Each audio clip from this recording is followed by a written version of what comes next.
Saat saya mau dibius, saya bilang sama susternya, "Suster, saya ini mau berdoa dulu, mohon sama Tuhan, kalau saya belum selesai ya jangan dibius." Terus dalam hati bilang begini, "Tuhan, kalau memang saya bisa melewati operasi ini, saya disuruh apa saja mau Tuhan. Dan saya benar-benar percaya dengan Tuhan, ada Tuhan." Itu kuncinya janji saya mulai benar-benar meyakini Tuhan karena saya mulai mendekati antara hidup dan mati saat operasi tersebut. Saat itu saya sudah dioperasi. Setelah saya sadar, saya terbangun, saya bertanya sama dokter karena mungkin saya kurang percaya, nggak kerasa sih. Katanya saya mau dioperasi dokter. Dokter menjawab, "Ya sudah dioperasi." Lalu tangan saya dirabakan ke bagian yang dioperasi. Saya tahu karena menyentuh perban di perut. Itu di luar ada gadis kecil. Itu kata susternya, ada ibu-ibu cantik dan ada bapak-bapak. Loh, ternyata itu anak saya yang besar. Dia datang bersama kakak saya dan istrinya. Padahal kan tidak ada HP loh. Kan mana tahu sih saya mau dioperasi. Gak bisa ngabari lah. Karena kan saya tidak pulang. Tapi di situ saya bersyukur, kok kakak saya datang. Akhirnya saya dibawa ke ruangan atau bangsal. Waktu itu banyak orang yang seperti saya, miskin, tapi tetap tidak berkekurangan makan. Nah, setelah pas 5 hari saya opnam, dokter itu menyarankan, "Coba tanya berapa biayanya." Ternyata biayanya sudah mencapai 1.200.000-an lah. Tapi kok bisa kebayar? Gak tahu pakai uang siapa dulu. Karena saat itu kakakku yang mengurus. Kakakku itu bantu banget lah. Tapi si saya juga menerima bantuan 500.000. Terus saya pulang. Pulang itu tambah merenungkan Tuhan. Kalau dipikir-pikir, saya itu merenungkan Tuhan dari sejak kecil sampai tua. Ya berontak, ya ketakutan, ya percaya, campur aduk.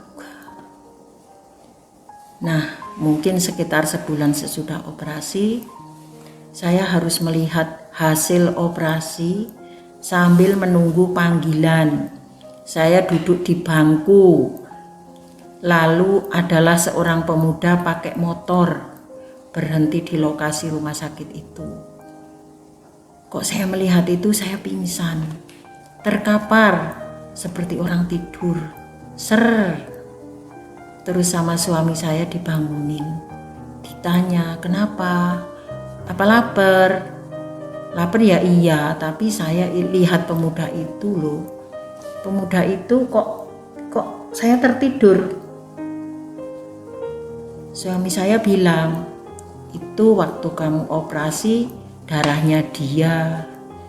Ya ternyata pemuda itu pendonor darahnya. Padahal harusnya kan nggak apa-apa toh. Iya ya, aneh aja. Kok bisa ya? Memang pemuda itu suka donor darah. Terus saya dipanggil masuk. Anehnya lagi, hasil labnya tidak ada. Tidak ketemu. Hilang. Diobrak-abrik, gak ketemu. Kan aneh. Apakah saya ini operasi dengan tidak terdaftar? Gak mudeng saya. Terus saya ke dokter. Periksa sorenya ke rumahnya. Kata dokter, oh sudah nggak apa-apa. Tapi saya kecewa karena tidak membawa hasil lab itu.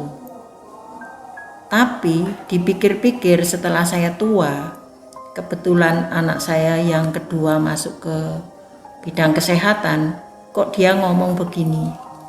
Ya dulu itu kalau mungkin disampaikan bahwa tumor itu ganas, mau apa? Jadi dokter itu bijaksana. Jadi tidak disampaikan agar tidak meresahkan. Waktu itu belum ada BPJS, adanya Askes. Tapi saya nggak mau pakai Askes. Kalau sekarang kan BPJS, kita harus bersyukur loh. Tapi jangan mau sakit. Nah, terus berapa tahun setelah itu, sekitar tahun 1997, saya sering mengikuti komunitas yang untuk kesembuhan. Di situ mereka itu, beliau-beliau itu, tutor, itu mengatakan bahwa kita harus benar-benar percaya kepada Tuhan. Kalau kita percaya, Tuhan itu akan memberikan apa yang kita inginkan. Wah, semangat banget. Suatu saat saya didoakan, diapit oleh senior-senior itu. Saya di situ mikir, wah kalau begini Tuhan pasti datang nih. Nah di situ dalam hati saya ngungkap bahwa Tuhan gimana sih? Aku ini sakit-sakitan dari dulu, gak seperti orang lain. Sampai dalam hati saya nangis jerit-jerit, tapi kan lagi didoakan. Di situ badan saya bergetar. Kok di situ saya merasa ada suara. Kok dari sini? Kok dari sini? Dari dalam dada. Nah, saya juga bingung. Tapi suara itu jelas sekali.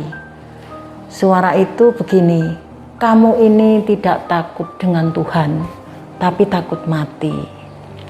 Nah, di situ saya berontak.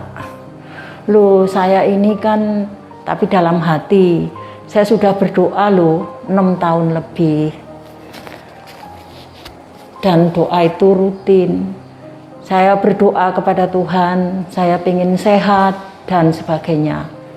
Saya membela diri, tetapi ada suara sekali lagi. Kamu ini tidak takut dengan aku, tapi takut mati. Nah, di situ rasanya kalau saya gak mengalah, rasanya tubuh ini kayak mau meledak. Saya takut dengan suara itu lagi. Lalu saya nerimo. Terus saya berusaha menerima bahwa ya juga sih sebenarnya yang paling aku takuti itu adalah mati. Masalah Tuhan itu ya nantilah banyak temannya juga. Tapi ya takut itu mati. Anak saya masih kecil, suami saya masih muda. Kalau anak saya itu saya tinggal, ya saya mikir ke situ. Setelah acara beres, saya pulang ke rumah. Tapi saya merasa tidak selesai. Selalu gemetar, ada getaran yang di luar pemikiran saya, di luar kemampuan saya. Jadi di dalam sana itu pokoknya tidak diam, ada reaksi. Saya ingat selama 12 hari setelah acara itu, saya sangat menahan diri, menahan getaran-getaran itu. Tapi setelah hari ke-12 itu, saya tidak kuat. Saya masuk kamar, saya kunci pintu. Saya lepaskan menjadi rasa di sini yang kalau menurutku bergejolak dan bergetar. Air mata saya keluar, saya tidak sedih, malah lucu. Rasanya lucu, deras mengalir sampai basah. Tapi kalau misal ada orang mau masuk yang ngerti, saya usap air mata, terus buka kamar, nanti kalau belum selesai ya saya mulai lagi. Itu saya lakukan tiap hari. Pada suatu hari saya bertanya kepada seseorang, kok saya mengalami hal ini setelah acara itu? Ya tanya loh sama Tuhanmu. Begitulah beliau saya tanya. Terus saya pulang, langsung masuk kamar. Saya nanya, saya berdoa. Disitulah kok saya semakin aneh. Kok dapat jawaban itu rasanya, ini kan saya yo. Dari sini, dari dada. Lihatlah dirimu, periksalah dirimu. Luruskan hati, pikiran, dan tindakanmu. Di situ kok saya melihat seperti resleting terbuka. Yang intinya kok saya bisa tahu kalau diri saya ini penuh dengan noda. Ini kok menjadi penghalang. Itu harus dibuang katanya. Kata yang dari sana. Lalu saya berdoa dengan cara saya untuk menghilangkan noda itu, noda-noda itu. Kalau saya menghilangkan noda-noda itu, saya pasti sambil begini-begini. Seperti mengambil sesuatu dari dalam tubuh. Nanti enteng, sebentar lagi begini-begini lagi. Nanti enteng, sebentar lagi rasanya ada lagi. Seperti itu terus, yang akhirnya kok kayaknya noda itu sudah banyak terbuang, tapi belum semuanya barangkali. Disitulah saya kok merasa enteng yang selama ini dari sejak saya kecil sampai tua, segitu itu kok belum pernah saya rasakan. Baru inilah saya merasakan enteng. Itu susah sih diungkapkan. Tapi anehnya suara itu gak berhenti. Selalu bicara dari sini. Aku ada, jangan takut. Aku ada, jangan takut. Begitu terus. Nah, di situ anehnya lagi yang gak masuk akal, mungkin gak logika, mungkin halusinasi dan sebagainya.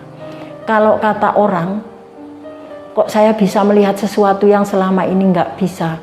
Bahkan tidak hanya melihat diri sendiri, kok melihat yang ada di lingkungan saya. Umpama contoh, kok saya bisa melihat rumah saya itu, aduh ternyata rumah saya itu istilahnya gak terang menurut saya. Banyak item-item. Nah, ya memang saya terus punya pemikiran bahwa itu harus dibersihkan. Nah, dari dalam dada sini bicara, itu bersihkanlah. Terus saya bersihkan dengan cara saya. Kok yang mungkin yang tidak saya harapkan, kok saya bisa melihat yang lain.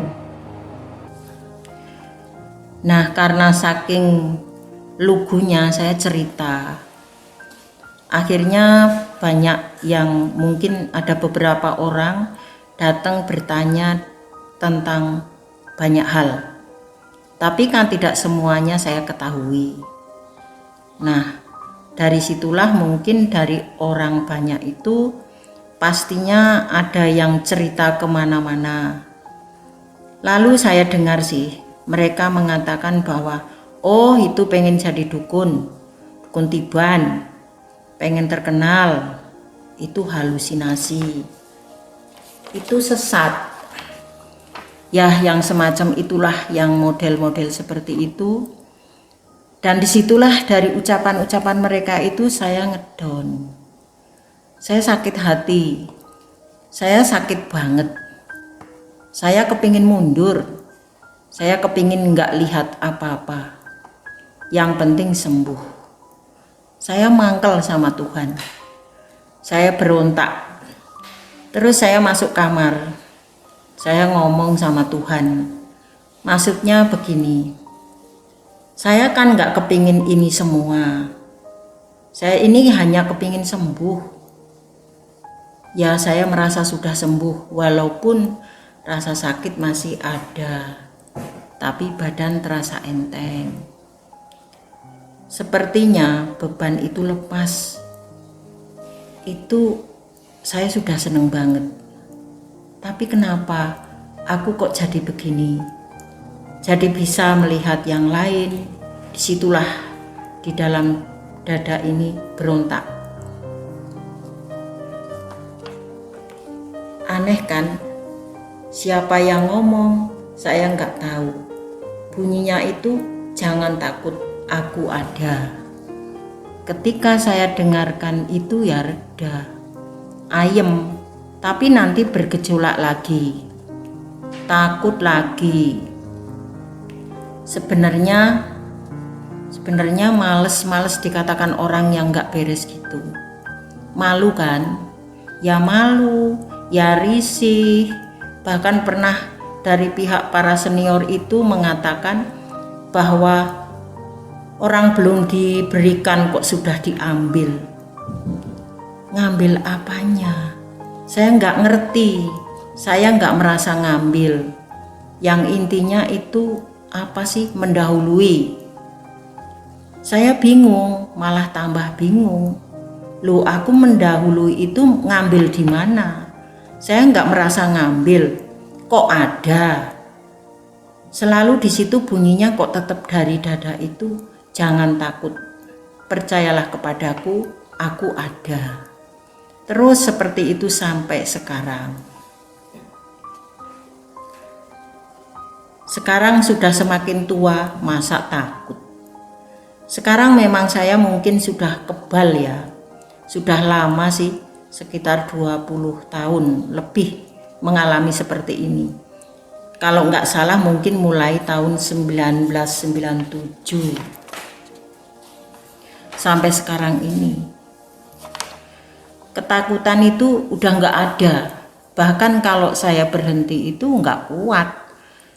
Saya harus terus, nggak bisa berhenti, kayak mau meledak. Tekanan di dada ini benar-benar saya nggak bisa menahan. Kalau sekarang mungkin orang lain menganggap saya ini tambah aneh. Mungkin, tapi ya monggo lah. Mungkin memang saya aneh, ya saya akui, mungkin saya aneh. Tapi menurut saya malah sangat lebih mengenal Tuhan.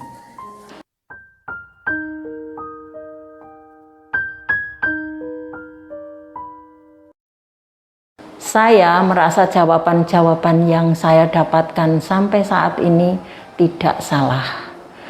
Oleh sebab itu, apapun yang terjadi, dengan sisa hidupku, saya akan terus belajar hidup lempeng dan membagikan kepada siapapun yang mau belajar lempeng.